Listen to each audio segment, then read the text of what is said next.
ओम नमः शिवाय, ओम नमः शिवाय, ओम नमः शिवाय, ओम नमः शिवाय। पार्थिव पूजा की महिमा, शिव नैवेद्य भक्षण के विषय में निर्णय तथा बिल्लों का महात्म्य। तदंतर ऋषियों के पूछने पर इस कामना की पूर्ति के लिए कितने पार्थिव लिंगों की पूजा करनी चाहिए, इस विषय का वर्णन करके सूत जी बोले, महर्षियों, पार्थिव लिंगों की पूजा कोटि कोटि यज्ञों का फल देने वाली है। कलयुग में लोगों के लिए शिवलिंग पूजन जैसा श्रेष्ठ दिखाई देता है, वैसा कोई दूसरा साधन नहीं है। यह समस्त शास्त्रों का निश्चित सिद्धांत है। शिवलिंग भोग और मोक्ष देने वाला है। लिंग 3 प्रकार के कहे गए हैं, उत्तम, मध्यम और अधम। जो 4 अंगुल ऊंचा और देखने में सुंदर हो तथा विधि से युक्त हो, उस शिवलिंग को शास्त्र के महर्षियों ने उत्तम कहा है। उससे आधा मध्यम और उससे आधा अधम माना गया है। इस तरह 3 प्रकार के शिवलिंग कहे गए हैं जो उत्तरोत्तर श्रेष्ठ है। ब्राह्मण, क्षत्रिय, वैश्य, शूद्र अथवा विलोम शंकर कोई भी क्यों न हो, वह अपने अधिकार के अनुसार वैदिक अथवा तांत्रिक मंत्र से सदा आदर पूर्वक शिवलिंग की पूजा करे। ब्राह्मणों, महर्षियों, अधिक कहने से क्या लाभ? शिवलिंग का पूजन करने से स्त्रियों का तथा अन्य सब लोगों का भी अधिकार है। द्विजों के लिए वैदिक पद्धति से ही शिवलिंग की पूजा करना श्रेष्ठ है, परंतु अन्य लोगों के लिए वैदिक मार्ग से पूजा करने की सम्मति नहीं है।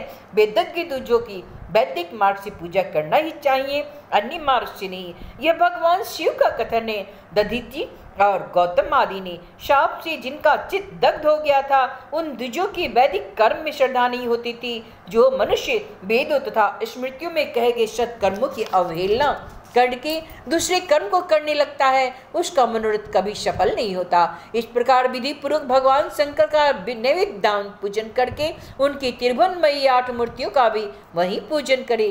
पृथ्वी, जल, अग्नि, वायु, आकाश, सूर्य, चंद्रमा तथा यजमान, ये भगवान शंकर की 8 मूर्तियां कही गई हैं। इन मूर्तियों के साथ सर्व, भव, रुद्र, उग्र, भीम, ईश्वर, महादेव तथा पशुपति, इन नामों की भी अर्चना करे। तदंतर चंदन, नक्षत्र और बिल्वपत्र लेकर वहाँ ईशान आदि के क्रम से भगवान शिव के परिवार का उत्तम भक्ति भाव से पूजन करे। ईशान, नंदी, चंड, महाकाल, भृंगी, वृष, स्कंद, कर्पदेश्वर, सोम तथा शुक्र, ये 10 शिव के परिवार है जो क्रमशः ईशान आदि 10 दिशाओं में पूजनीय है।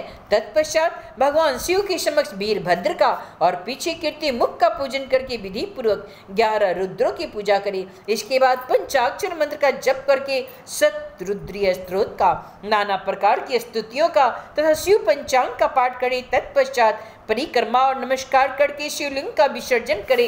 इस प्रकार मैंने शिव पूजन की संपूर्ण विधि का आदर पूर्वक वर्णन किया है। रात्रि में देव कार्य को सदा उत्तराभिमुख होकर ही करना चाहिए। इसी प्रकार शिव पूजन भी पवित्र भाव से सदा उत्तराभिमुख होकर ही करनी उचित है। जहाँ शिवलिंग स्थापित हो उससे पूर्व दिशा का आश्रय लेकर नहीं कर बैठना या खड़ा नहीं होना चाहिए, क्योंकि वह दिशा भगवान शिव के आगे या सामने पड़ती है। इष्ट देव का सामना रोकना ठीक नहीं है। शिवलिंग में उत्तर दिशा में भी न बैठे, क्योंकि उत्तर भगवान शिव का वामांग है, जिसमें शक्ति स्वरूपा देवी उमा विराजमान है। पूजक को शिवलिंग से पश्चिम दिशा में भी नहीं बैठना चाहिए, क्योंकि वह आराध्य देव का पृष्ठभाग है। पीछे की ओर से पूजा करना भी उचित नहीं है, अतः अवशिष्ट दक्षिण दिशा ही ग्राह है, उसी का आश्रय लेना चाहिए। तात्पर्य यह है, शिवलिंग से दक्षिण दिशा में उत्तराभिमुख होकर बैठे और पूजा करें। विद्वान पुरुष को चाहिए कि वह भस्म का त्रिपुंड लगाकर, रुद्राक्ष की माला लेकर तथा बिल्वपत्र का संग्रह करके ही भगवान शंकर की पूजा करें। इसके बिना नहीं। मुनिवरों, शिव पूजन आरंभ करते समय यदि भस्म न मिले तो मिट्टी से भी ललाट पे त्रिपुंड अवश्य कर लेना चाहिए। ऋषि बोले, मुने, हमने पहले से यह बात सुन रखी है कि भगवान शिव का नैवेद्य नहीं ग्रहण करना चाहिए। इस विषय में शास्त्र का निर्णय क्या है, यह बताइए। साथ ही बिल्लों का महात्म्य में प्रकट कीजिए। सूत जी ने कहा, मुनियों, आप शिव संबंधी व्रत का पालन करने वाले हैं, अतः आप सबको शत शत धन्यवाद है। मैं प्रसन्नता पूर्वक सब कुछ बताता हूँ, आप सावधान होकर सुनिए। जो भगवान शिव का भक्त है बाहर भीतर से पवित्र और शुद्ध है, उत्तम व्रत का पालन करने वाला है तथा दृढ़ निश्चय से युक्त है, वह शिव नैवेद्य का अवश्य भक्षण करे। भगवान शिव का नैवेद्य अग्राह है। इस भावना को मन से निकाल दे। शिव के नैवेद्य को देख लेने मात्र से भी सारे पाप दूर भाग जाते हैं। उनको खा लेने पर तो करोड़ों पुण्य अपने भीतर आ जाते हैं।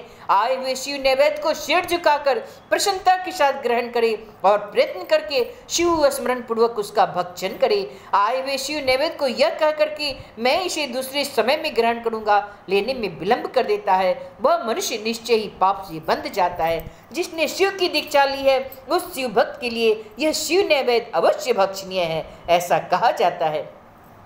शिव की दीक्षा से युक्त शिव भक्त पुरुष के लिए सभी शिवलिंगों का नैवेद्य शुभ एवं महाप्रसाद है, अतः वह उसका अवश्य भक्षण करे। परंतु जो अन्य देवताओं की दीक्षा से युक्त है और शिव भक्ति में भी मन को लगाए हुए हैं, उनके लिए शिव नैवेद्य भक्षण के विषय में क्या निर्णय है, इसे आप लोग प्रेम पूर्वक सुनिए। ब्राह्मणों, जहाँ से शालिग्राम शिला की उत्पत्ति होती है, वहाँ के उत्पन्न लिंग से रस लिंग, पादर लिंग से पाषाण, रजत तथा सुवर्ण में निर्मित लिंग में देवताओं तथा सिद्धों द्वारा प्रतिष्ठित लिंग में, केसर निर्मित लिंग में, स्फटिक लिंग में, रत्न निर्मित लिंग में तथा समस्त ज्योतिर्लिंगों में विराजमान भगवान शिव के नैवेद्य का भक्षण चांद्रायण व्रत की समान पुण्यजनक है। ब्रह्म हत्या करने वाला पुण्य भी यदि पवित्र होकर शिव निर्माल्य का भक्षण करके उसे सिर पर धारण करे तो उसका सारा पाप शीघ्र ही नष्ट हो जाता है।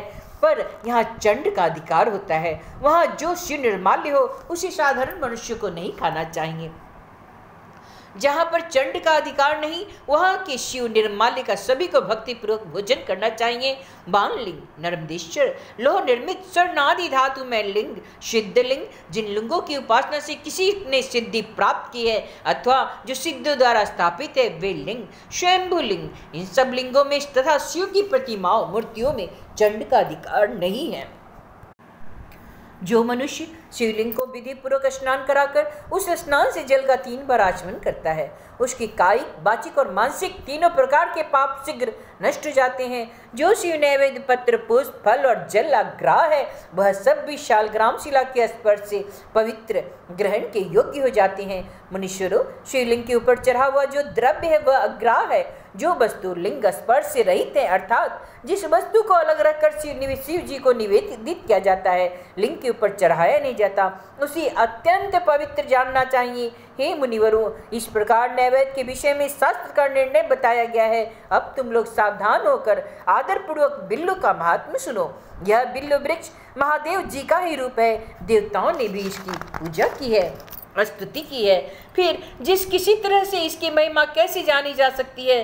तीनों लोकों में जितने पुण्य तीर्थ प्रसिद्ध हैं, वे संपूर्ण तीर्थ बिल्लो के मूल भाग में निवास करते हैं। जो पुण्यात्मा मनुष्य बिल्लो के मूल में लिंग स्वरूप अपनासी महादेव जी का पूजन करता है, वह निश्चय ही शिव पद को प्राप्त होता है। जो बिल्लू की जड़ के पास जल में से अपने मस्तक को सींचता है, वह संपूर्ण तीर्थों में स्नान का फल पा लेता है और वही इस भूतल पर पावन माना जाता है। इस बिल्लू की जड़ के परम उत्तम थाले की जल से बढ़ा हुआ जल देखकर महादेव जी पूर्णतः संतुष्ट होते हैं। जो मनुष्य गंध, पुष्प आदि से बिल्लू के मूल भाग का पूजन करता है, वह शिवलोक को पाता है और इस लोक में भी उसकी सुख संतति बढ़ती है। जो बिल्लू की जड़ के समीप आदरपूर्वक दीपावली जला कर रखता है, वह तत्व ज्ञान में संपन्न हो भगवान महेश्वर में मिल जाता है। जो बिल्लू की शाखा थाम कर हाथ से उसके नए पल्लव उतारता है और उनसे उस बिल्लू की पूजा करता है, वह सब पापों से मुक्त हो जाता है। जो बिल्लू की जड़ के समीप भगवान शिव में अनुराग रखने वाले एक भक्त को भी भक्ति पूर्वक भोजन कराता है, उसे कोटि गुना पुण्य प्राप्त होता है। जो बिल्लू की जड़ के पास ही भक्त को खीर और धृत से युक्त अन्न देता है, वह कभी भी दरिद्र नहीं होता।